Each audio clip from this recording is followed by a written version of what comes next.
What is up, everybody? It is Blake and Levi coming at you with a new podcast. I know it's been a minute since we've been on here. Took a little hiatus for a week or two. Had to take care of some things, but we're back. Back from Charlotte. Oh, you was in Charlotte this weekend? I was. Oh. You were too. I were?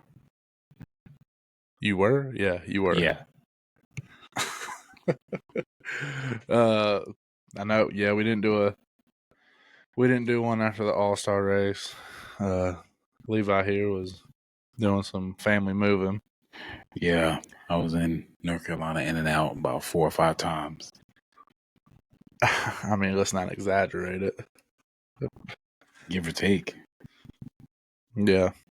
Do you want to even hit the All-Star, or you just want to? Christopher Bell won. So, what about Charlotte? Yeah, here we are. Yep, that was it. All-Star done. Yeah, Charlotte was a good race. We were there. We camped all weekend. Went to the Xfinity, went to the Cup race. Overall, first time being there. Pretty nice track. Like, you can tell that that's the home of NASCAR. Yeah, it's really healthy out there in Charlotte. I think you're talking about other things. No, it really is healthy. And, alternatives for food. Track accessibility. Walking. Score, I give it a 10 out of 10. But yeah, the way it operated and the way it moved was really smooth. It was honestly, for Bristol being small and where it's at, you would think that's more easily accessible, even with walking around the as you say, the track itself or stadium, if you will. Mm-hmm. It was, I put it second behind Phoenix as far as accessibility, but with that of sheer amount of people, well, I guess we didn't experience leaving the track right after the race. All we did was walk back. We had a 10-minute walk to the campsite. We were like the people in high school who walked home instead of the people waiting to get out the gate. Yeah. Like you getting let out 3 hours before school was over. You just had to know how to work the system. Oh, yeah. What was your favorite part about the weekend outside of the race and outside of the race and outside of inside your tent, just like the race? Well, I will say going down to the infield Saturday was pretty cool. I know you didn't get to really experience that. You did go out there from pit road and everything, but being in the garage was pretty cool. Still have no idea how me and your better half snuck down there on the track. People in the stands were looking at us like allegedly. Well, statute of limitations. They don't have no cameras. Yeah, they didn't check nothing. Y'all walked right down there, and you were walking down pit road like it was nothing. Yeah, walked across. You wouldn't let me get an autograph by Richard Childress himself. I told you to go up. I went up there. No, it was your wife. Let's just go. Like I'm next in line to get an autograph from this man. Catherine Legg turned me down. I was mad. That's probably why she wrecked. Well, karma, huh? Yeah, it is. But I still get updates from her on Instagram. She's gonna be in another race coming up soon. The Mexico City race. I bet she is. She'll probably wreck out of that one too. No. But back to your question. The camping, just hanging out. Sunday, watching Monaco and then watching the Indy 500 and then head to the track. Had a bunch of people come hang out. It was a good time. Now, before we get to the big elephant in the room, or 2 elephants or 3 elephants in the room, you want to talk about me winning the double and something else. Out of 4 races this weekend, Indy, Monaco, the World 600, now it's called, and Formula E race, you're going to have a surprising ranking from me. Because the Formula E race was at Monaco. They had over 180 passengers because the cars were small. We all know what the issue is with Monaco right now. I'm gonna put the World 600, Formula E race, Indy 500 in Monaco, because all the drivers in it, the top 5 drivers in Indy 500 said it's the worst Indy 500 they've ever been a part of. Well, I think it was probably because there was a lot of chaos going The rain, on. first of all, I ain't even got an update on the crew members that got pinned and his knee went the other way. If you're that tire changer, it was a rookie, he did get the pole, you're stable in condition, who are you mad at? Are you mad or? Yeah, I mean, you got to, it's a team. I know the driver gets a lot of the credit, but it is a team thing. So I think you just have to go with it. Would that have been worse if it was in the stock NASCAR? Oh, for sure. But yeah, that's what I got. Real quick, my favorite part of the weekend. My favorite part of the weekend is how, with all of the amount of people, to my knowledge, it was controlled chaos. Yeah. People were well behaved, even while drunk and tipsy and whatnot. Mm-hmm. Even my new name, I should put my new name instead of Per Angle, Mr. Chocolate Man. Mr. Chocolate Man. Oh my God, Mr. Chocolate Man. I forgot all about that. My new Xbox gamer tag. So, give you a little backstory here. We Ubered because somehow we all ended up pretty intoxicated after the Xfinity race, and we didn't feel like walking. So we somehow found an Uber. Didn't even use the app. We just flagged. I guess it was an Uber. She was driving around by herself. So we get in. I don't know if she was Asian, Hispanic, something. It was like a mix of. Yeah. She had an Asian accent at one point, and then it was Spanish. You go home now? You go home? So I was trying to hook Levi up with the Uber driver. She was very nice, and she was like, "Oh, you gonna hook me up with Mr. Chocolate Man?" You know, she reminded me of the Asian lady that work in American Deli. And so everybody started calling you Mr. Chocolate Man. I got it to call. Oh, that's Mr. Chocolate Man.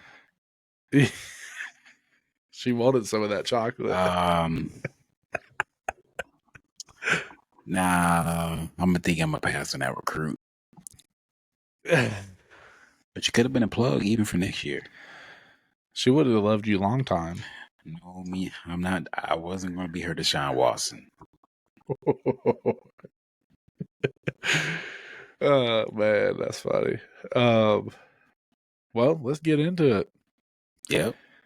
What'd you think? What do you think of the World 600 presented by Coke? I thought it was great, and I'm so happy that I was continued what's going on social media.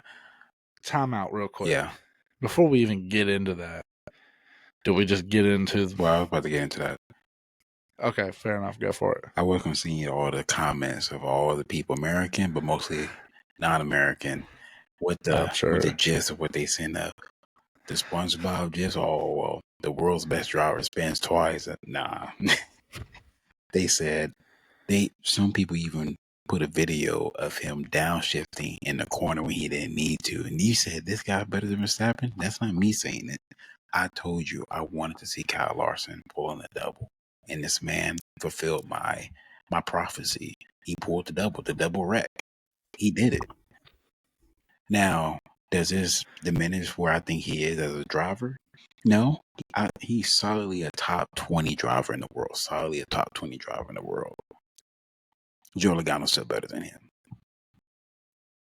I thought you were going to have to fight in that crowd. Well, we'd been there 10 minutes and you were already causing shit. Well, I wasn't the only one in the crowd that was clapping when he was wrecking. Okay, but we can talk about that. We don't need. There was a lot of people excited for seeing him spin across that infield. Maybe it was me in the chase game just celebrating that. I mean, you would have thought Kyle Busch just wrecked. All you saw was it. 3 years ago. 3 years ago, Kyle Busch was wrecking. He was getting the biggest applause ever. Yeah, that was wild to me. I really couldn't believe that. But to your thing of the double wreck, what do you chalk that up to? You can't. I mean, is that all driver error? I mean, what is it? I mean, both wrecks. He wrecked by himself. What did I tell you before the race? I said he has to finish first to beat Danica Patrick, and Danica Patrick has second place finish in Indy 500. Honestly, besides all the nonsense, So hang on. Before, does that mean Danica's better than Tony Stewart? No. I was saying ranking them, but honestly, I think if you take this year, I think both. Last year was his best chance if the rain didn't happen because the car's fast. Did McLaren and Indy take a drop off from last year? No, just sometimes like Joe Logano couldn't pass SVG for anything this weekend. Joe Logano was a non-factor. I just think sometimes you have the car, sometimes you don't. Penske themselves was a non-factor, and I have a conspiracy that I'm kind of. Indy, we'll get into in the that. Indy car, two of the cars almost made it to the had a chance to win it. They were up there quick. But I will say, not to kick him while he's down, but at least Kyle Larson didn't wreck on the warm-up lap. Now, if he would have wrecked on the warm-up lap, that would have been a. Yeah, I think they need to go ahead and retire. Can you let whoever is calling you know that you doing the podcast? I'm a Christian man, a family man. It's a family group chat currently. Just tell them, hey, we're busy. I'm just playing. It's family group chat. But honestly, you gotta. It's like when Kamaru Usman, when he was champion of the UFC welterweight division, and he just started calling out Canelo Alvarez. I'm gonna move up to 205 and skip my buddy at 185. Then he took a couple tumbles. Kyle Larson is him. Now, you even said this week, just because you win 3 random dirt races in Biloxi, Mississippi, and Porter, Georgia, don't mean that you're the top driver in the world. Because what other take Kyle Larson out? What other driver in the world have they ever mentioned he won 8 dirt races this week and added in to be the best? Because they make it seem like Kyle Larson is the only guy who's ever ran dirt and asphalt races. Like, if you never watched racing in your life, you would think, hey man, Kyle Larson, hey man, he's the only one that's ever ran dirt races? I will say they do exaggerate it a lot. This man can run a dirt race around Salem Baptist Church. Like, oh man, you saw, who is he racing? Kyle Larson, man, you know what? I'm not going to shoot nobody down because you know what? He can lead every lap next week. That's what I literally said to you when we were walking out of that track. Kyle Larson can probably go out and win the whole damn thing in Nashville. But for me, it's not about Kyle Larson this weekend. It's about Trackhouse, baby. I wore my SVG hat. Ross Chastain gave a Ray Lewis inspired speech 3 weeks ago for Trackhouse. This man came from, he was fastest in practice. Then he went to a backer car. He started 3 spots behind everyone's grandma and still came back. Last. Still came back. Now, you would say, well, this wouldn't happen. This guy would have won. Now, I would like to see if Kyle Larson didn't spin out. He didn't really hear anything. I want to know how that would have went. And also, Larson, so I know we were at the track, and our vantage point from obviously not seeing it on TV, I believe the lap before he hit the wall, and I think I could totally be wrong, but I swear I saw a replay. He hit the wall, then the next lap he cut a tire, and that was it. Or he hit the wall and wrecked. Yeah, I'm about to pull up the standings real quick. So, Ross Chastain, he's still second to William Byron. Yes. Well, I'll go down to top 16. William Byron. Well, I think actually Kyle Larson was in the lead before the All-Star break. Number 1, William Byron. 2, Larson. 3, Bell. 4, the guy who likes to watch his truck on Saturdays. 5, Tyler Reddick. 6, Denny Hamlin. 7, your wife's favorite NASCAR driver. 8, Ross Chastain. 9, his dad's going to sue you. 10, that guy who drives a 48. 11, I'm not going to say that Gibbs driver, but he didn't deserve that spot. That was Josh Berry's car. 12, NASCAR's most popular driver. 13, Ricky Stenhouse. 14, Kroger's number 1 man. 15, his dad got fired this weekend. And 16, he lives in SVG's shadow. And the first guy out, Josh Berry, and then that guy who lives in SVG's shadow. And Kyle Busch is 18th. And Okay. if I'm speaking for Christopher Blake Hester, NASCAR's #1 driver in 6 years. What do you got? What's his nickname now? What's the whole crowd went crazy when he wrecked and thought he was going to win a race? What's his new nickname? What do you call him? You talking about Ride the Dente? Is that going to be his nickname? Then you got the Intimidator and then Ride the Dente. I just call it Ride the Dente because I just love that commercial. The better version of Michael Waltrip and Carson Hocevar. I thought he really had something for Byron and Denny. Like, he stayed with them the whole race. He reminds me of two people. Well, I listened to Kevin Hart talk about it. Give me incidentally F1. They always said he had the crazy speed to be so young, but he just wrecks. He's learning his way. And also, he reminds me of, what's his face? Is it Jerry Nadeau? Fast at a young age. I didn't think that name was coming up. Fast at a young age, but just couldn't put it together. Because me and you talked about off mic how Spire has all this speed, but they just can't finish the races. They're just up. They can't finish. Because look at Michael McDowell. He had a chance to win. Next thing you know, that car is total. I mean, they can never finish the race. I don't understand what it is. And just think, they're not even a Tier 1 Chevy program. Imagine him at the Tier 1. Now, look, I'm only going to throw Rick Hendrick out of it. If you're Jeff Gordon in 2 years, what are you thinking?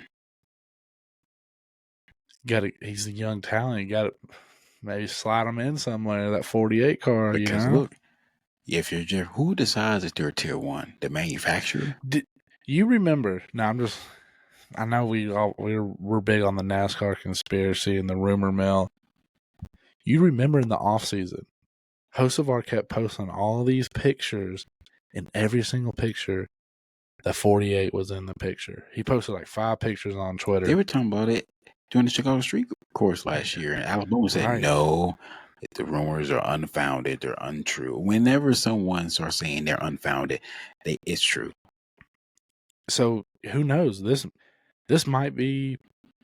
We might go into next year. Carson Hocevar's in the 48.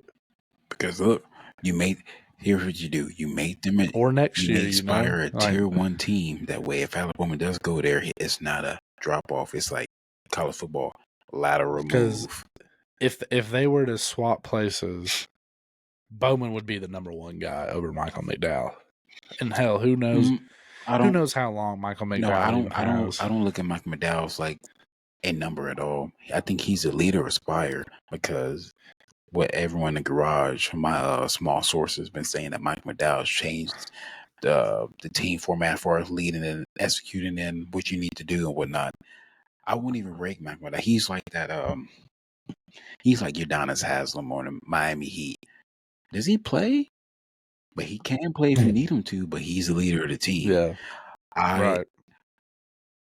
Because Alabama is a good driver, but if you put him on Spire, that's a marquee driver that went there, and that's a leader of the team. Because you don't know if Justin Haley, Mike McDowell can be. It can be Alice Bowman, Dan Suarez, and whoever's at Junior Motorsports. Then you have Kyle Larson, Chase Elliott, Carson Hocevar, Rod the Dente, and who else? William Byron. How would you rank that lineup in a year? You'd probably put Kyle Larson still #1, Willie B, and then you'd have to put Chase. William Byron's the #1 driver for Hendrick for me, because as far as he's the most okay, you know, they all got superpowers. I will say he's the most consistent. Kyle Larson as well. What is his ace? What is his superpower on the track? He can dominate a race like no other. Yes. Chase Elliott, what is he? He gonna get you those top 10s, and he gonna bring all the Chase Elliott fans. And Rod the Dente, who is he gonna bring? Everybody. Now, do you think Carson? The young crowd. Do you think Carson Hocevar is a bigger prospect let's say he goes to HMS next calendar year, a bigger prospect than when Kyle Busch signed with HMS full time. No. You don't think so? Who do you think is more talented? Nah. I think Hocevar at this stage is a more well-rounded talent than Kyle Busch his first year at HMS. And that equipment, because I think Kyle Busch and Toyota equipment is different. Yeah. Because I don't even think HMS put everything behind Kyle Busch in the 5. Joe Gibbs gave the franchise to Kyle Busch.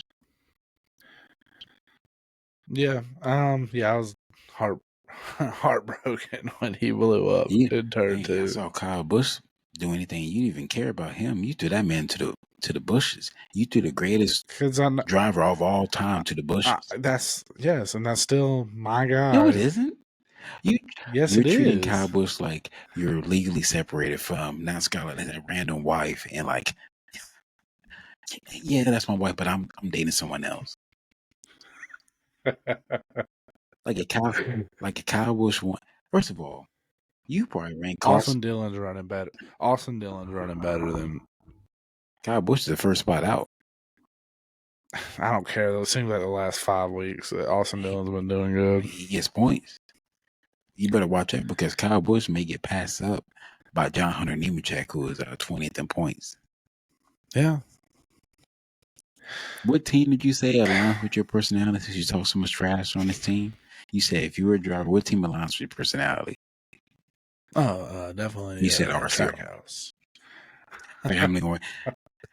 You feel you're a better version of Austin Dillon if you got the chance. Oh, breaking news. Where is your supposed favorite driver signing to your extension with?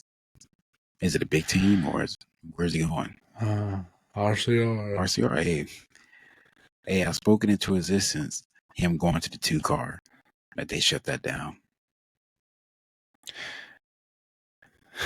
It is what it is. Also, it's fine. William Byron locking himself up as well. First of all, he was not going to just be a free agent randomly out there. No, he wasn't. What team would drop? How many drivers would be safe if William Byron became a free agent at year's end? I feel like nobody would be safe. I'll give you 6 names where they drop Joey Logano for William Byron. I wouldn't see that happening. Denny Hamlin. No. Cindric. Maybe. Here you go. I got it. Trackhouse. William Byron. Daniel Suarez is gone. I think he's going to Spire. Who, Daniel Suarez? Yeah, because Mike McDowell reports he may retire, and I think Justin Haley's going to another team. Because where would Justin Haley go? Who's a better driver, Justin Haley or Dan Suarez? I think I'll give the edge to Dan Suarez because he can. Him and Chris Bell used to be teammates, and they were doing decent in those 90 cars. That Family Dollar team. I don't know what they're called, but yeah, I think Justin Haley is a. You know who Justin Haley can be? Justin Haley can turn into a Justin Allgaier. Xfinity team, go to a top team and dominate for the next 10 years. What did you think of Justin? No, I don't see that. Well, no, I'm saying like he can go into that role where it's less pressure, get him a top team, and he can perform. He ain't going to turn into Justin Allgaier, but he can compete for a possible 1 of 3 wins a season if he goes to a junior motorsports car because he's not he don't wreck. Now, 2 things. You know how we watch an ARCA race and some of the cars are far back in the pack? And you're like, why are you out there? I even heard girls saying, like, why would I even be out there if I'm that slow? What engine are they giving Riley Hurst? He is not that slow. I saw that man pit 1,500 times. That car was... That car was slow. It ain't just him. Now, I know who his teammates are, but that car is slow. And that ain't him because I seen him drive fast. But like, Cody Ware was leaving him after they both took a pit stop. And would you rather be Riley Hurst right now, or would you rather be Matt DiBenedetto in the Truck Series? He's in the Xfinity series. Well, I was thinking that truck team. Who's in a better spot? Because where can Matt Benedetto go? Riley Hurst can nowhere. Riley Hurst has monster. He no matter where he go, he can race in a local soapbox race, and he has monster with him. Yeah. I don't know. I'm sure eventually the silly season rumors are going to start ramping up.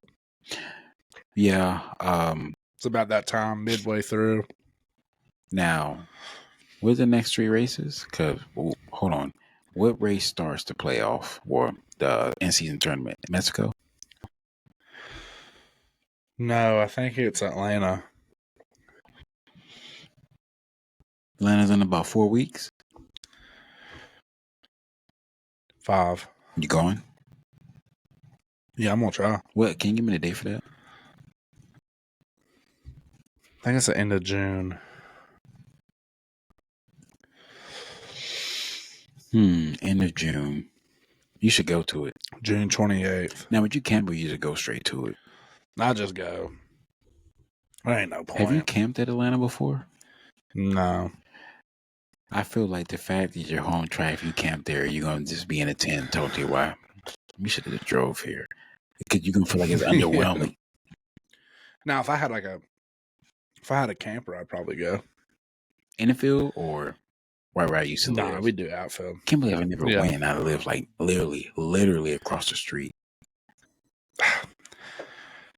Got to pause real quick. I got to let this dog out. She's barking. Oh, you don't want to bring her on? But yeah, the race is pretty good. I was still surprised at William Byron's run, especially when he was coming off the low side. He would get a run coming off the corners 2 and 4, and then his restarts. It's like no one had anything for him on the restarts.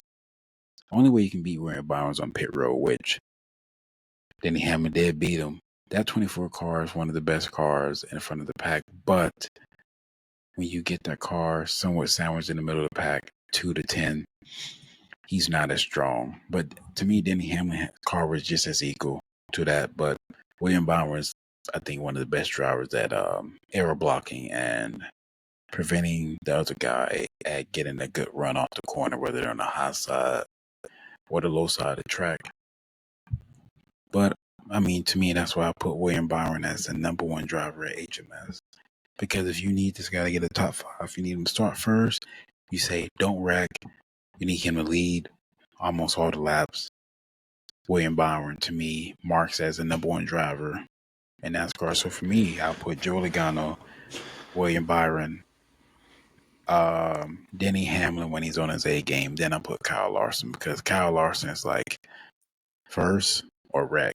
When's the last time you seen, oh, you're back. When's the last time you seen Kyle Larson just finishing that solid 8th with no.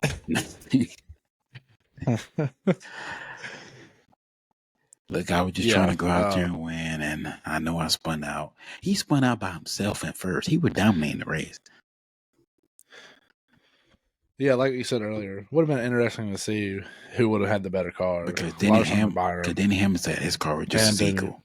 And what I was saying while he's gone, 2 things with William Byron. When his restarts, if he can't get past my restarts in 2, his runs off 2 and 4, it's like he gets a slingshot. I don't know what it looked like on TV for people watching, but that run he would get into 3 and 4 was insane. He gets to run off the bottom how someone gets to run off the top. They were side by side going into 3, and he just was gone. Like I didn't understand it every single time. I'm like, how is he doing that? Hey, I guess he's a different man ever since he had a breakup. So it seems like he's going crazy because the crazy thing is, I haven't looked at his average finish since that incident happened off track. But when's the last time you see him just ride around 26? You don't.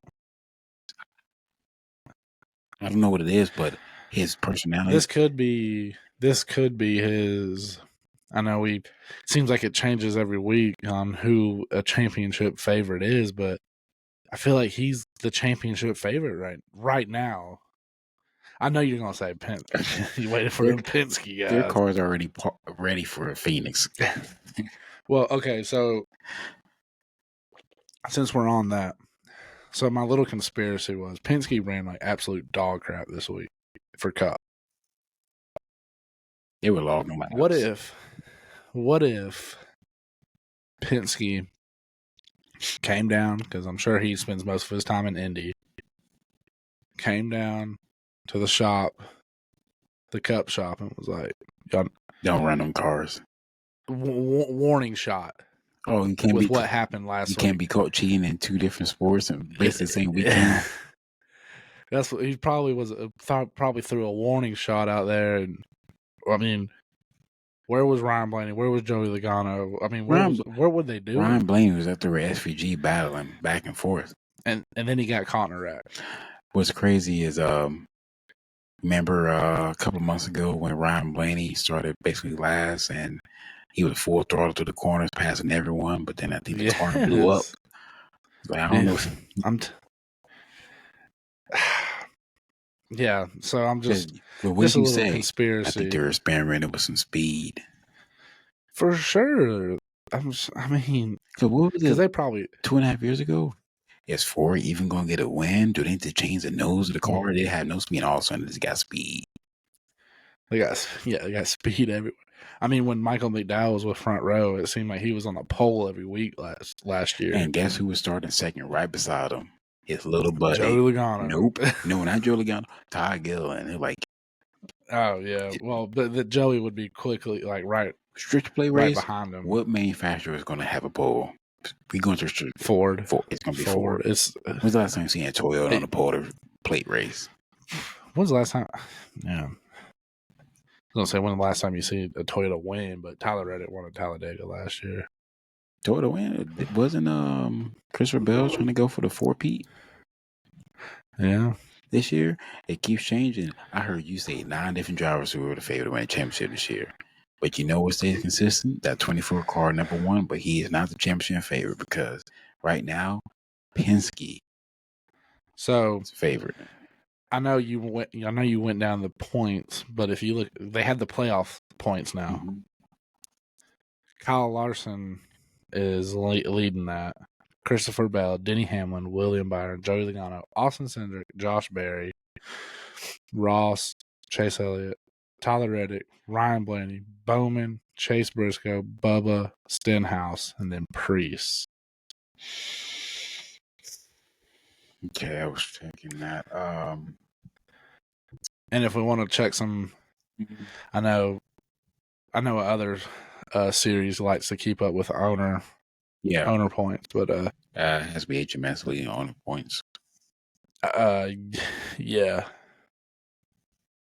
And then Chevy's also leading the manufacturer standings as well. If you had to bet your mortgage on who will win a championship, would you go HMS or Penske this year?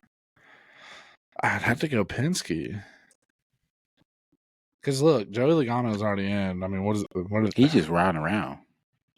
He's waiting for that third to last round.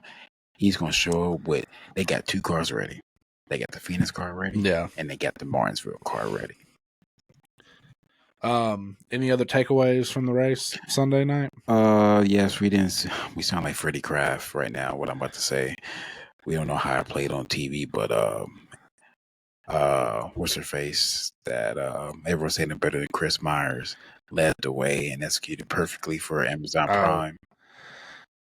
Yeah, I saw a lot of people. I even had the whole thing, how you carry a race, commercials, everything. Even my dad was texting me like, man, it was good. The post-race show, I swear he kept it was almost 12:30 at night and the post-race show was still on. Knowing that Fox, it would be cut off and like, sorry, we have to go show these reruns or wipe out. Sorry, Hell's Kitchen's coming on. New episode of Hell's Kitchen. No, I'll do you one better. Season 7, episode 1 of Hell's Kitchen from 2009. Like, as soon as they hit what was the one race where they cut it off and no one saw the last lap? Oh, that was on the CW. I think they learned from that mistake. I feel like CW's the cousin of Fox. CW loves commercials. And so while we're on that, I know a lot of people So you had a lot of people talking great about it, but then you have those fans. Why do I gotta pay for a streaming service? First of all, who doesn't have Amazon Prime? The people that live It's in Appalachia. The people 2025. that live in Appalachian Mountains have Amazon Prime.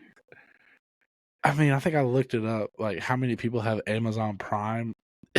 Let me just go find this. I looked it up on ChatGPT.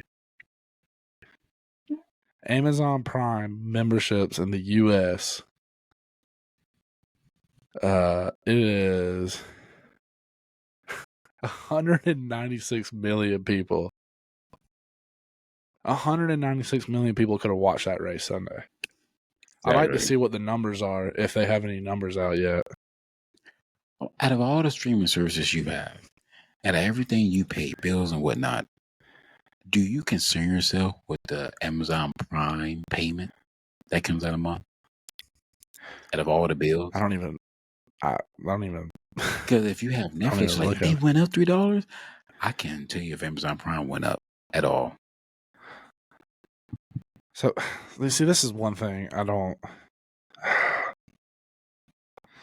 They still don't have viewership numbers out. That's the one thing I can't stand. Someone knows the viewership numbers. It's like when William Byron started Extension. They know the numbers.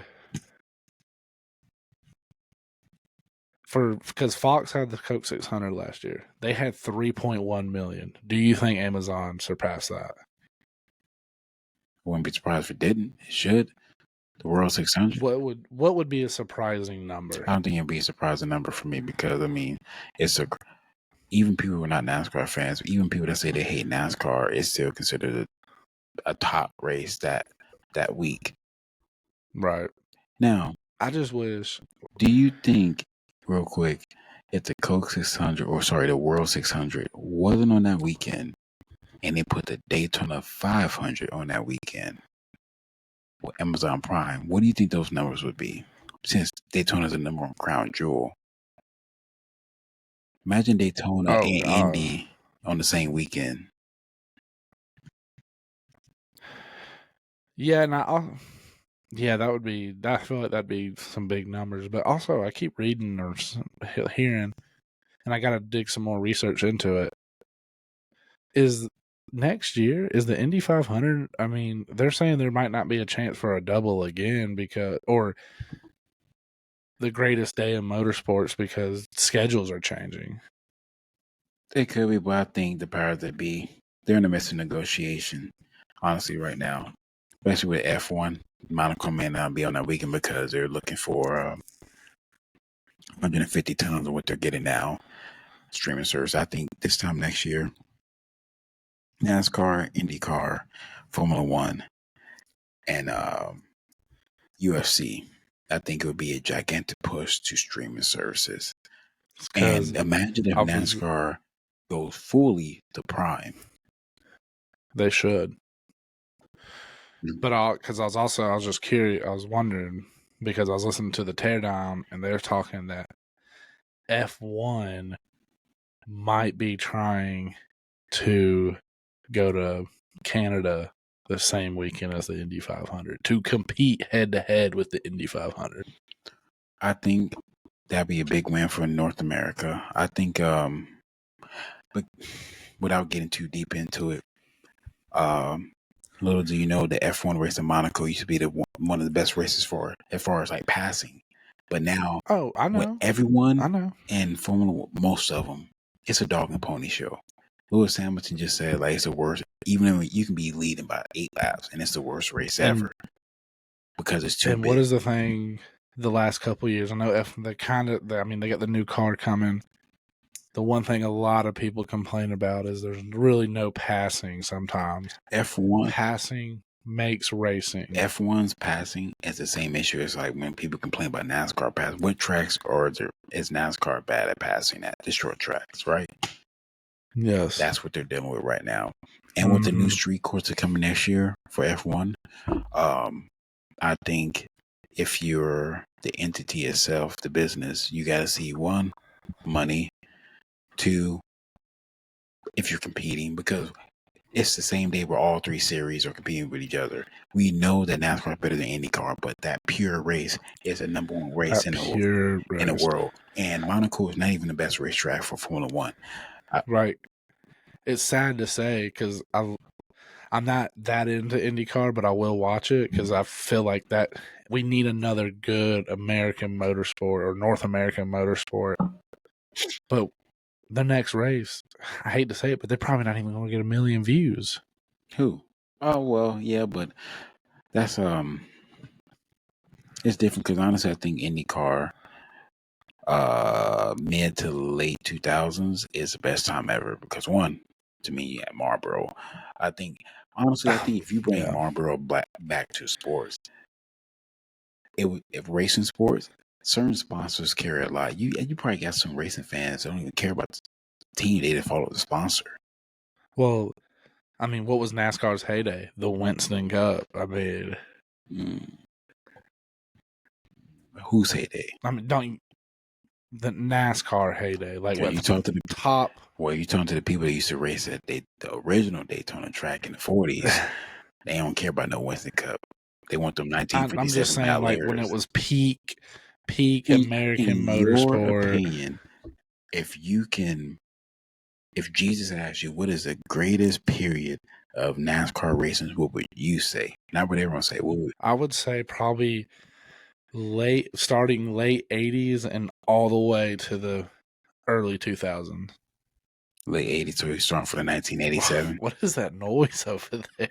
My remote control, sorry. I don't even know. What does it sound like? We're just going to skip through that. Did it sound like him off of Powerpuff Girls, that pink monster? I don't know what that means. Oh, you never? Oh, okay, never mind. I just know I heard something over there, and then. Oh yeah, okay. For me, the greatest period in NASCAR had to been. I'm gonna be biased. When Jeff Gordon won 3 out of 4 championships and 46 wins in 4 years. To me, that was the peak of NASCAR. Well, wasn't that in the 90s? Yeah, that's what I mean. The 90s. I had to give a shout out to third best driver of all time in all motorsports. But I think this funny. Hang on, I'm scrolling to here, and somebody's talking bad about Tony Stewart. How is a drag racer who ran NASCAR qualified to talk about the Indy 500? Well, he has multiple because he was on the pre-race show. Huh? See, those are those Do people. Do they not know he was actually IndyCar before NASCAR? Yeah, right. Like, come on, IndyCar driver. I know I'm YouTube random. Who's a better driver? Prime v Prime, Juan Pablo or Tony Stewart? Throw him in the car, and then put Kyle Larson in the car. Just throw him off. Well, I think Kyle Larson is right now for NASCAR. And talent-wise, he's the guy. But I don't think he will ever surpass Tony Stewart. Because just like how they talk about all these dirt races Kyle Larson does, Tony Stewart was doing the same thing. Nobody ever talks about that. Yeah, he would. They only bring up that one. But Juan Pablo versus Tony Stewart. I mean, Juan Pablo's won in the 3 top motorsports in the world, so it's kind of hard to argue that. He has 2 Cup wins, 9 poles. He has 7. What are his Cup wins? Where did he win at? He should have won at the Brickyard. He won at old Sears Point, and he won at Watkins Glen. So he won at 2 road courses, never an oval. He had 1. He could have had 2.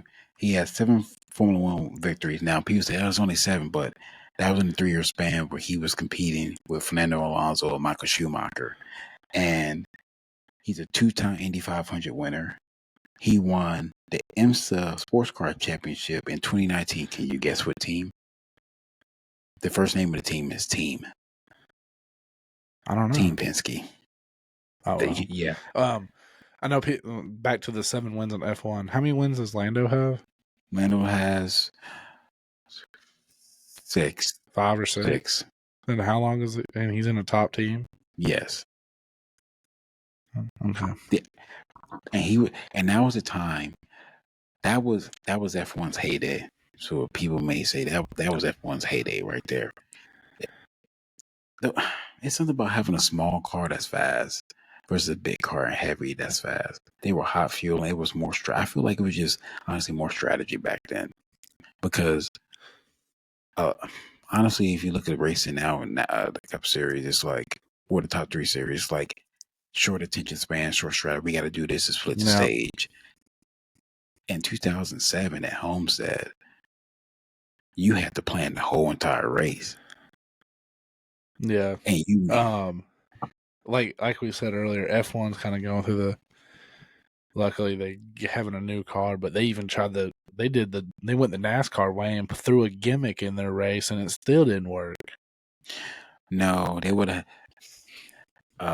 They would have had to say we got to do 9 pit stops. I would have, if you would have said 9, I would love to see how that works. Oh man, yeah. Overall, it's one of the best weekends. I'm glad we got to experience one of the races. We camped it. What would you rate it out of 10? Real quick before you go there, Tony Stewart has 49 cut wins. I keep forgetting it's 49 cut wins. He has 3 IndyCar wins. He won the Indianapolis 500 pole as a rookie in 1996. Oh wow, I forgot he's a USRAC Triple Crown champion. Yeah. He's a National Midget Series champion, World Outlaws Championship as an owner, 2008, 2009 with old Donnie Schatz, 2012, 2014 through 2018. He has 2 NHRA wins. He has a supercars. He was a Superstar Racing Experience SRX original champion. That's probably an asterisk. And he's a IROC champion in 2006.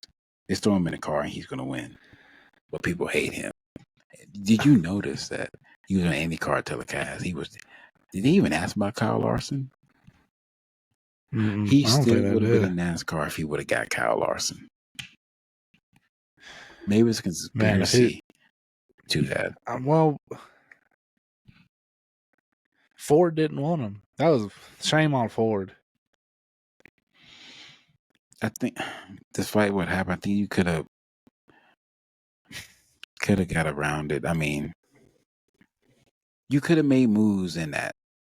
It could have been some high rushes that, first of all, certain people could have said yes to that. Because if you really think about it, ever since then, SRH just went on a downhill slide. It was a year when Denny Hamlin and Kevin Harvick combined for like 18 wins, and Martin Truex had a lot of wins, and that's crazy because I don't even think of that year when. At any point in the year, did you think Chase Elliott was going to win a championship? No. He backed in and won the last 2 races. It was crazy. That's 1 year I wish they had the old points because he would have won the championship. That was Kevin Harvick's championship. And how many Stewart-Haas wins came after that year as a team? I can probably count on my one hand. I don't think on one. I think he had one random Chase Briscoe win.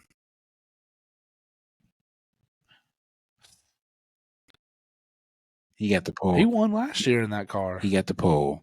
Where did he finish in the race this weekend? That man was doing double pistol. Off the top of my... I think he had a top 10. Double check that. Okay, I'm pretty sure. I think it was like a 6th place finish. Let's look at this. Chris, who are we talking? Oh, 3rd. There you go. He finished 3rd. Yeah, he had a bad race until the last stint.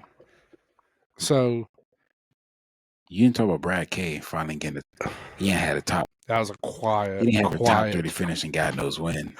I don't know if Oakley was born the last time he got a top 5. But I just want to break down those last 10 laps because we went back when we got back to the campsite and watched it. Byron was way too nice on that. I mean, I know he's a respectful driver, but he lit off and let Chastain come up. And that was like with what, 4 or 5 to go? I just don't. You know what? I don't even blame him for that because I had to take my own personal beliefs and what I would do or other drivers' driving styles because that's just his driving style.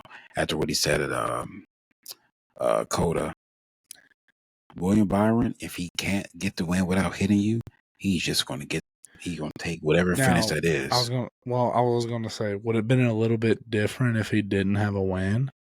No, because I think William Byron is one of the few drivers that would not be worried about getting a win, just point himself in and just win stages. Because who's letting off right there?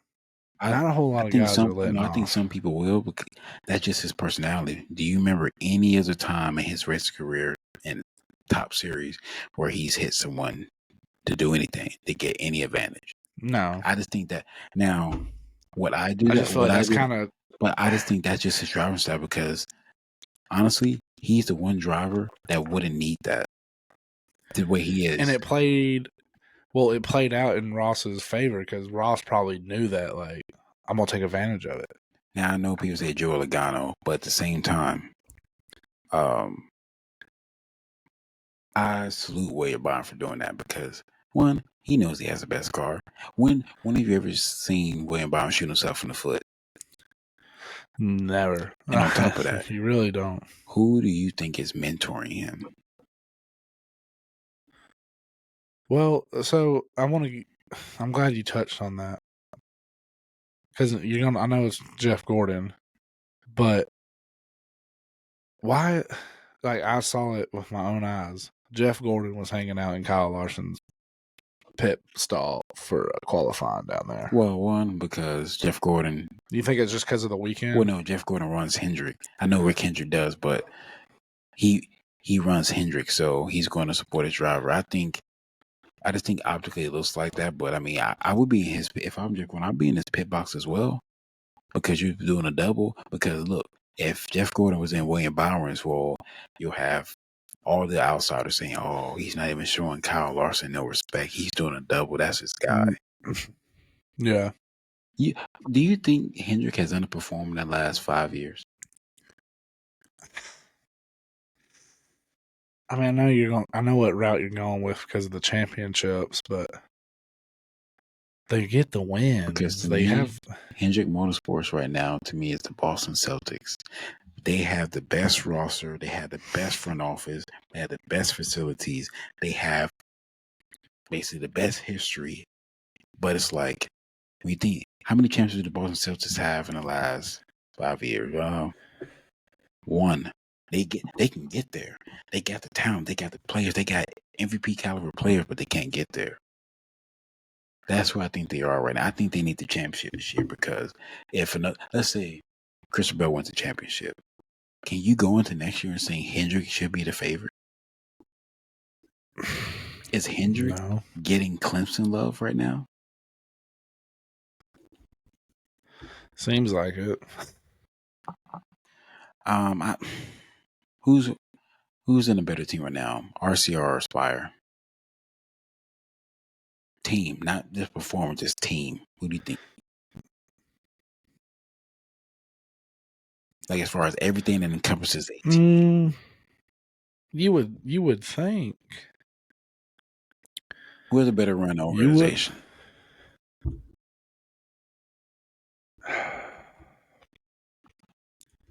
I'm gonna go RCR, but Spire's on the come up. Also, another slight conspiracy. Just based on Xfinity series, would he rank Austin Hill? And what? This Xfinity series currently, like, for us, like, ranking drivers. That whole team. Top five. Guaranteed top five? Top five. Okay. Yeah. Do you think he's mature?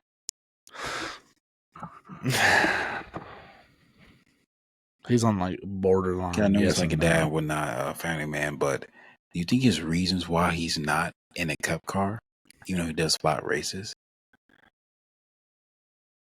I don't think it's financial, because why couldn't he go up there? Right. Yeah, right now, I mean, disagree. Who do you think is better, Riley Hurst or Lawson Hill in a Cup car? And who would you sign? Who do you think is more talented of a driver? probably Austin Hill. Austin Hill, or name how many Cup drivers do you think Austin Hill? If everyone was a free agent next year, that Austin Hill will be. Where would you rank him for our Cup drivers? Everyone got a fresh start.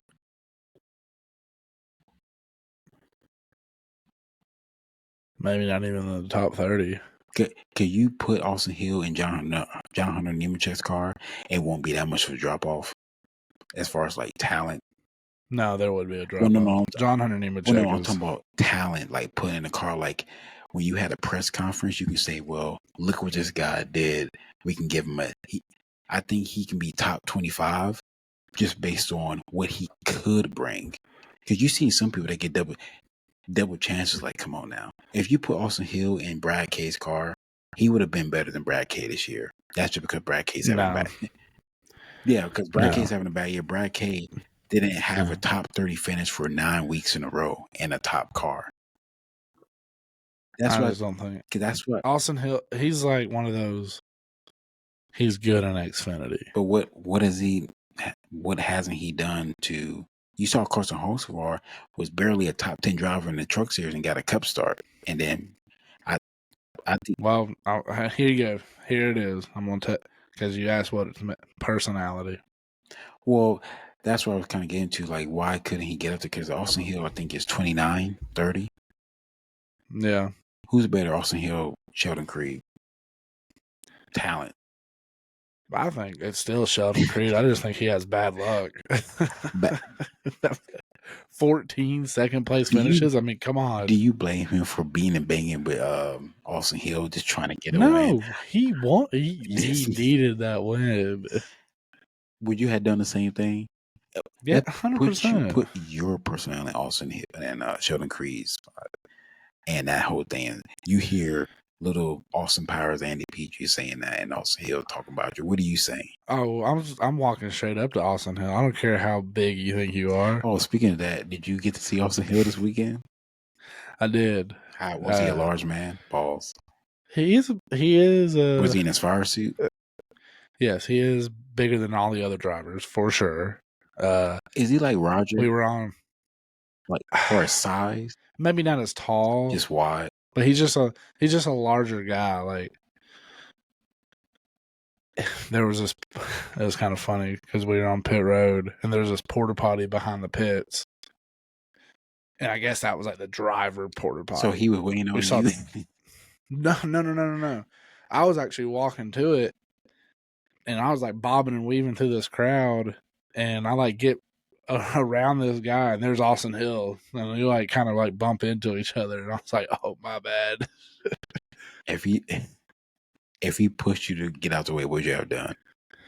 Like 2-hand, like, and started cussing at you because he's late. I probably would have said something like, and that's why you're not in Cup.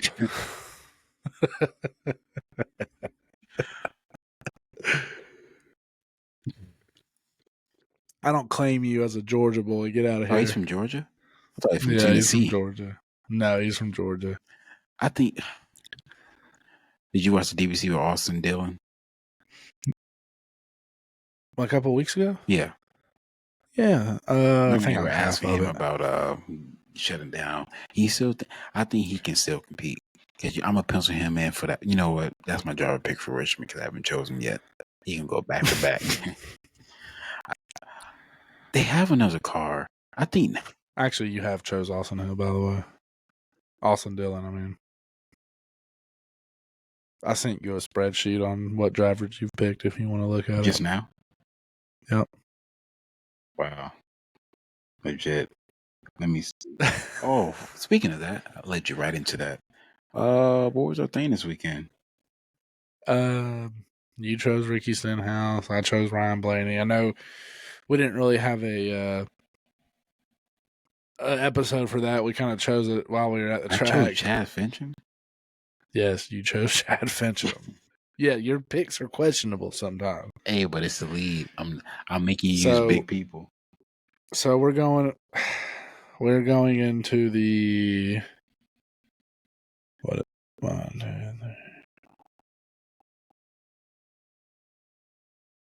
14th regular seat, 14th race of the season. Levi's up 8-5. Are you confident you're gonna win? I might have to pull out the big guns. I think You maybe lost. we'll see who you lost to we'll me see who when I you chose Kyle choose. Larson at Talladega. Yes, I know I did. Well, do you know who the favorite at Nashville is? I would assume probably Kyle Larson. That's the only driver I know in history let's say he ranked in 5 straight races. He's a favorite. So who you picking? I'm going first. Oh, can I get first pick? You won.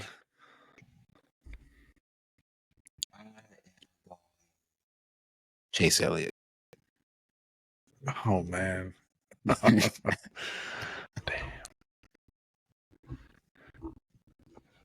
Oh man.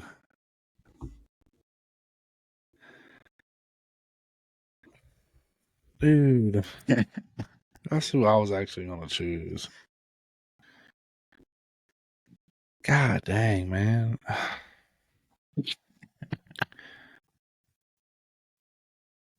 You got some other names out there. Use Kyle Larson.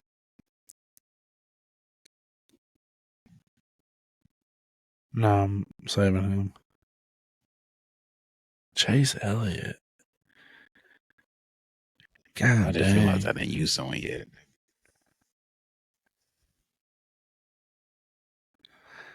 Nashville.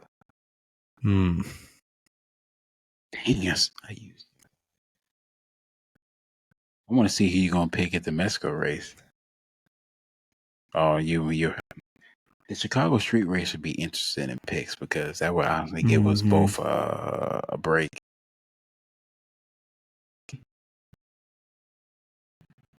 Dang, I did use Hocevar. I forgot. Dang it. Yeah. Dang. You used 2 picks because you wanted to change it. I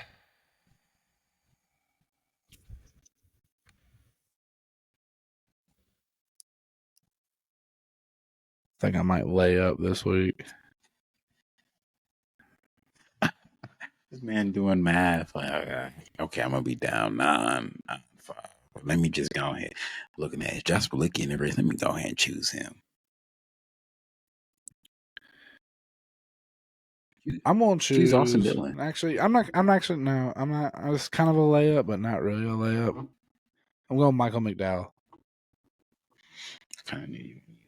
Yeah. Oh, I didn't use. You know. I didn't use this guy yet. I didn't use. Oh man.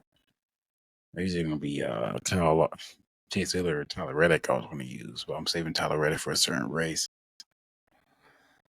I'm going Michael McDowell. He probably will get the pole. Yeah. Chase Elliott gonna qualify like 18. Because Chase Elliott, I'm only just going off because we're going back-to-back mile and a halves. Chase Elliott finished 6th. Michael McDowell finished 7th. Last year? No, at Charlotte. Well, I know that. Sorry, it's gonna be pretty good. Right now, if you had to choose, what driver do you think is the best at Michigan? That's the next race. Just like not choosing your driver, but like what driver you think is like, what driver is penciling Michigan? Like, yeah, we got that.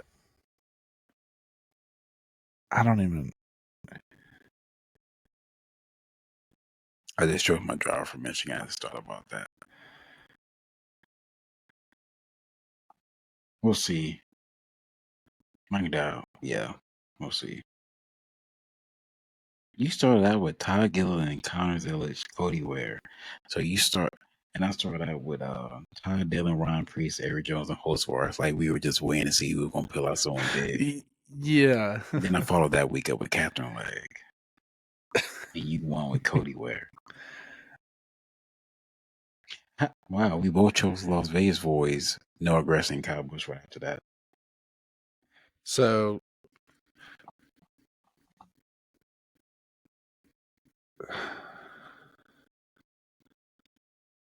Tyler Reddick won at Michigan last year. He did. I feel like Joe Logano did good that race. He wasn't in the top 10. Well, that'll be interesting. We got Nashville coming up.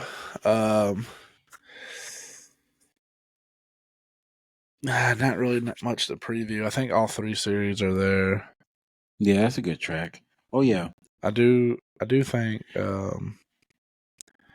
there's I think we can just run it down, but I think there's quite a few big names in some of these races. Kyle Busch is running the trucks again. Just in Nashville. Mm-hmm. Wait, didn't he win last year? Was that the race where they started the race and then he ended the race on like the second lap because of the truck? I think so.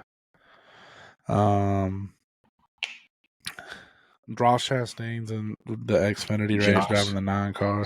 You said Josh. Ross Chastain. Corey Day's in the 17. Eric Almirola is back out there. Oh, he may win. Catherine Leggy, however you want to pronounce her name. Nashville. I think Nashville would be a better track. It's a wide track. Who else? That's really Any it. car stores news? No, not that I've seen. What are your Corey Himes gonna be in the Cup race? 67. Yeah, you think he does better than Riley Herbst? Well, I think Riley Herbst has had a slow car. I think Corey Himes gets the top 5. What are your top 5 tracks? We'll keep it in NASCAR.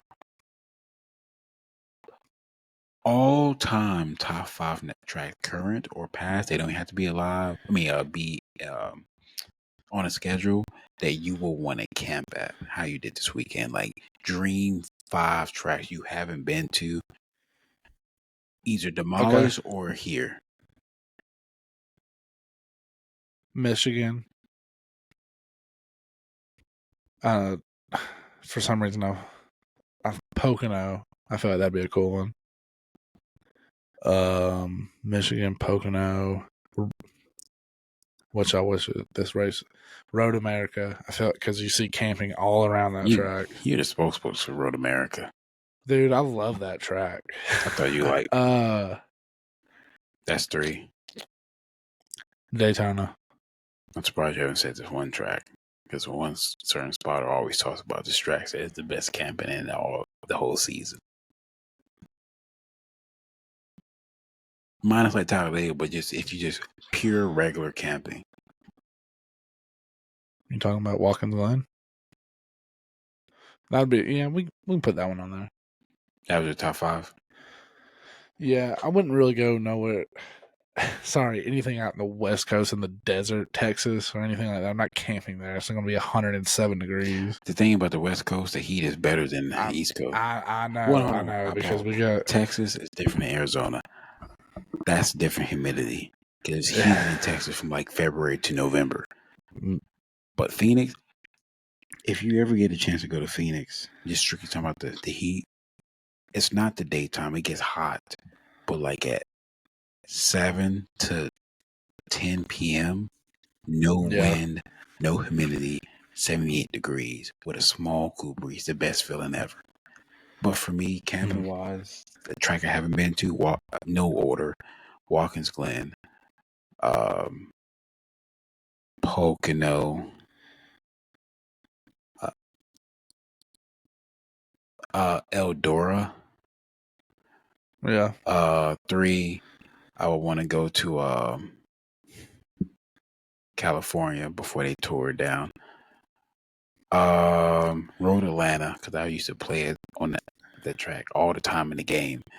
And then the last one,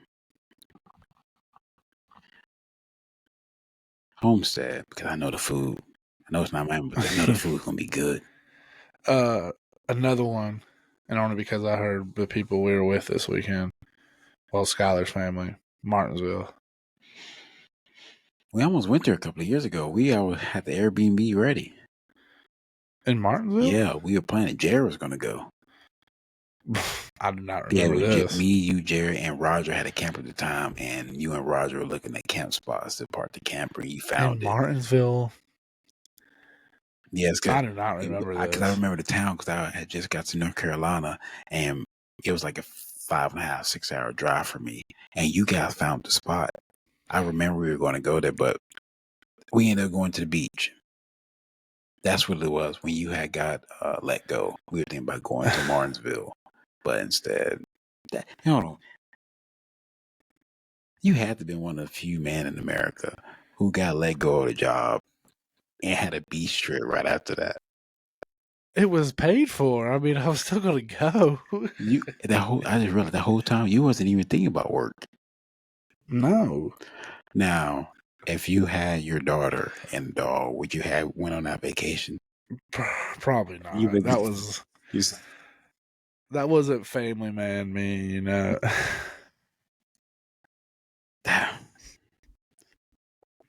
Okay, you say you gotta get a camper. You gotta get a house on the beach, like Airbnb or something. Airbnb, like, because at that time, how far do we have to drive to the beach? We say that your wife's a sacrificial camp school. It was like 15 minutes. First of all. No, I don't even think it was that. I think it was like 10. 15 minutes. That was a decent trip, but any other trash you got tentative penciled in plans? Like, what is your trash you think feasibly, if everything goes right this year, you can go to from now to end of the year? Atlanta, obviously Atlanta coming up. Probably Dega for sure. Dega. If you go, you gotta go to the alley. No, the boulevard. Sorry. Oh, you'll be with me. So all expenses paid for. Just buy a Sunday ticket. Camping's free. Okay, so I know you already got your whatever you call leave. When would you want to get down there? Is there any way you can get down there on Friday night? Yeah, it's only a 2-hour drive. Oh, well, it won't be that far of a drive for me either. No. Oh, it'd be closer for you. Oh, yeah. Yeah. 2-hour drive. So Atlanta and Dega, Homestead. And maybe not that one, but Darlington. I gotta check. Yeah, but I gotta check that one. That might be when I'm on the beach trip. Let's see, when is that? Ooh, I think it's the week before, maybe, because that's right before Labor Day. Maybe next year. Next year, I gotta see that one. We gotta go to Daytona and Indy. Probably not the first Daytona race, the second Daytona race. No, for sure the second. I still bucket list is Daytona 500, but I want to go to the night race first. Night race, yeah. That might be my. Would you go? Would you want to plan it if you're going to go? Yeah, infield. That's got to be planned. Because if you plan it a year in advance, like you can put $3 away every 2 weeks right now, and just hey, look. I'd like if we're going to talk that, I'd like to lock that in before the end of the year, so I know it's like secured. If you can't get the camper you want, you can always rent one. Apparently, as we were going to do this past weekend. Yeah, I didn't know that. People put their campers up for rent. You could go to somebody's. They put their camper for rent, and you go pick it up from their house. Yeah. Would you do that? Or they can bring it to you for an extra fee. What do you think what screening process would you have if you're doing that? I gotta see your camping experience. What's the deposit gonna look like? Oh, there was one. I saw one of them was like $1,000 deposit. I was like, if you're putting that down, what's the turnaround for that? 7 to 10 business days before you get the deposit back. Yeah. Now, how much do you think that camper would cost to rent? The one we went in, the big black one. Which one? The one you could drive or the one you could tow? The one that had enough room to put like 5 air mattresses side by side. The one that you could drive? Yeah.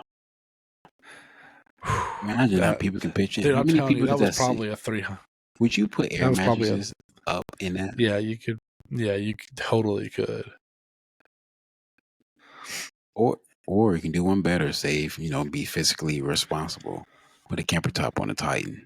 Yeah, first of all, and just camp out the back. First of all, you got to put 10 on that thing. Give it a better lift because you ain't gonna be like a 95-year-old man with the camper top on. It's white too. A bigger lift? What are you talking about? You gotta raise it up. If you put a camper top on, you're gonna see like I gotta raise it up more? You know what camper? It would be the acrylic when you got the S10. Didn't your S10 have a camper top when you first got it? No. It would be just like that. They don't think some 55-year-old man drive that truck. What? Like camper top on it with no tent? You ain't got nothing doing Okay, to it besides I'll put 10 on it. Besides the 96 rocks tag? It's got a lift on it. That's a leveling kit. No, it's not. No, it is not. We gonna put grapplers on that thing. It's got mud tires on it right now. We gonna put forces on it. I know you had dreams about shouldn't have got rid of those forces because you probably knew those forces could have fit on this truck. Well, they would have. We ain't gonna squat it. Never. Just a little inch in the back drop. No. But yeah, if you get that, we can go to Daytona next year. I don't know what the Indy. I don't want to know. I'd probably to compromise on that. I'd probably have to sacrifice not going to any other racetracks for Daytona, which I probably would do it. How do you think the Indy infield camping is like for the Indy 500? Because honestly, look, the Indy. There's already people buying tickets right now for it. Oh, for sure. But if we can get that same spot, and is there any other spot you want for the Charlotte race besides that same spot? Because you can probably get that same spot. I think that spot was perfect. You can get that same spot. I think if you just get the same spot, but if I get a camper, we can move over there to where all the campers were and have electric. Also close to. Oh, they get power over there. Yeah, they had power hookups over there. I swear to you, that was Warburton. I met at the shower, Paul. I swear to you, it was. Because all those guys, that's why you didn't see nobody over there hanging outside, because they all were in the AC hanging out. Probably watching TV. Okay, it wasn't that bad. They could have been outside. No, it really wasn't. No, the weekend, I will say, the weekend was perfect. Like, it wasn't blazing hot. That tent came in perfect. Sleep on the ground. That was a nice tent. I like that tent. Sleep on the ground was not that bad. Besides that one night. Did you ever get hot in there or anything? No, I did get sleep paralysis that one night where I panicked. You did what? Sleep paralysis. You panicked? You know, like when you can't move. They call it the sleep demon. So I had a bad dream. And you didn't want to text nobody? I had woke up. I'm a man. I'm not going to text. I had a bad dream, man. Can I come over there? You don't have to word it like that. Be like, hey, come help me real quick. I had a dream. Beforehand, I was thinking about bears. Then next thing I tried to wake up, and I heard whatever a bear. Oh, is that what you were talking about? And I felt my head. It was like on my head, and I couldn't move. Like in my mind, like this, how I'm about to die. But I'm like, no one else heard this bear over here. Then after 5 minutes, I was able to move. I don't know. I thought a bear was coming in the woods. Like the way your 8-bedroom, 2.5 bath tent was built, a bear had to fight through several layers just to get to the air mattress. Calvin probably would have wrestled the bear, so he would have been okay. Or would have been crushed by the bear off an instant. Oh man! Next thing you know, whatever. There was an anthill between me and Calvin's sleep tent, but I didn't bother it. I was like, nope, couldn't bother it. But it was good. I'm right by the wood line. Crazy thing, I didn't even do number 2 the whole time while I was camping. What? I did have to. That's crazy. I peed a lot. How did I drink all that beer and alcohol but didn't even have to pee at the track? I don't know how you sat through that. I kept thinking that. I was like, does this man not have to pee? And look, the Coke 600, Dude, we sat there for like 5 hours. I touched my phone one time during the race. You were just locked in. I was following that 88 car all around the track. I was locked in so much. Oh, you saw it? Yeah, I've been watching him go around for 355 laps. Yeah, when you saw that wreck with him, I'm like, oh, you were watching that? Yeah. It was so bad because you can tell when a person's following the driver because everyone's head will turn this way and you still wait for your driver to come by. Yeah.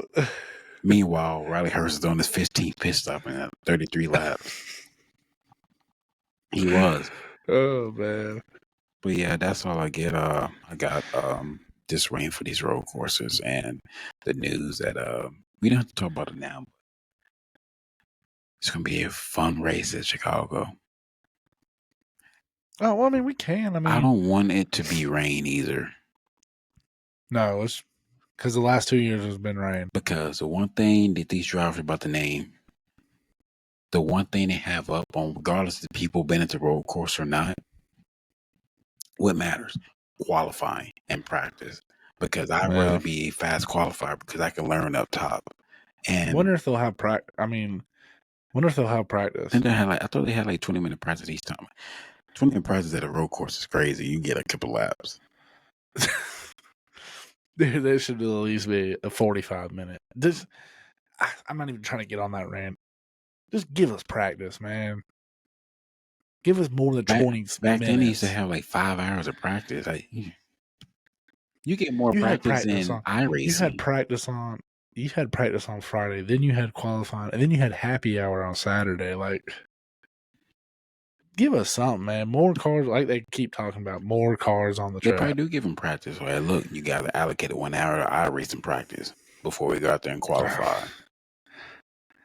But yeah. But no, Will Brown's going to be driving for a colleague at Chicago Street Course. And for those that do not know who Will Brown is, he's from the defending champion in the Supercar Series, who was a guy who he basically came where it came from. He's coming from where SVG came from. He was originally Brody Kostecki's teammate, and then when SVG left, took his spot, and then there was a guy who was going to Xfinity route, Brock Feeney, who was the Carson Hocevar, if you will, of them young. Actually, I think they're the same age, is driving for Joe Gibbs in Xfinity Series. Also, Joe Gibbs has another guy driving Xfinity Series supercars. And then Cam Waters is coming to be in the Chicago Street Court race. And then who's he gonna drive for? Will Brown was a Cup? Yeah. Will Brown was a direct transfer because he's gonna be racing with Team Chevy since he's a Chevy guy. Cam Waters is the other one because he's Ford, and Penske has that 33 car or whatever that car is called. He's going to be in the race, but they don't know what car he's going to be in. Okay. Because he spoke about it. And then Brody Kostecki, he's still trying to work out to be in a car. I just for that type of race, that's honestly the closest race. Will there be, if all these guys are coming, will there be somebody that goes home? What do you mean? Because of the 40 cars? No, because I think right now it's probably 36 cars. Because the 15 Josh Wilson and Ham will probably show up. Probably that's the closest race we have as far as who's the best driver. You can just direct, plug and play. People say Daniel Ricciardo, but I don't think he is because I think he's gearing up for next year. I would say go up to like more car, like Indy 500. The amount of cars they have in a race is actually more than having any other race. I just want to, honestly, you know what? Let's say bring 50 cars there somehow, and the top 40 make it. I want to see all of that are locked in. Yeah. Because right now, would you bet your life that Alec Bowman gonna win that race? No. He left him to that race. Yeah, he did. But you know the crazy thing? You know who's gonna be good in that race? Tyler Reddick. Because how many road course? Who's a better road course racer? Tyler Reddick or Chase Elliott? Because I know it depends on what car. Tyler Reddick. Old car, I give it to Chase Elliott, but yeah, that's all. That's all I got. All right. Well, if you made it this far into it, is Kyle Busch allowed to go to Mexico? Yeah. Or he handled that gun situation? Yeah. Just pay him off. Now they said they got to get all the trucks when Freddie Kraft's talking and meet at the border and drive down there. What security are they having driving down there? Like, Mexico in some spots is a safe space, but you still have to drive down there. What's that security like? Hopefully they have some type of security. Hopefully. I mean, what team is leading away? What team you want to put it? You probably put like Wick Rail Racing #1. Put put Daniel Suarez. He's leading the way. Yeah, I mean, man, that's gonna be it. Got to be a presidential escort. That got to. But I think Freddie Kraft probably gonna gain 55 pounds while he's down there. I mean, I don't blame him on that Mexican food. All right, that's all I got. But all right, yeah, if you've made it this far, drop a like, and if you're not subscribed, subscribe already. God dang, butchered that one up. But be on the lookout. I guess we'll get back to normally scheduled programming and drop just a sports podcast later this week. I'll be on the lookout for that one as well. We'll call it the Shohei podcast. Yeah. But that's all I got. Take it easy. Hurricane go out.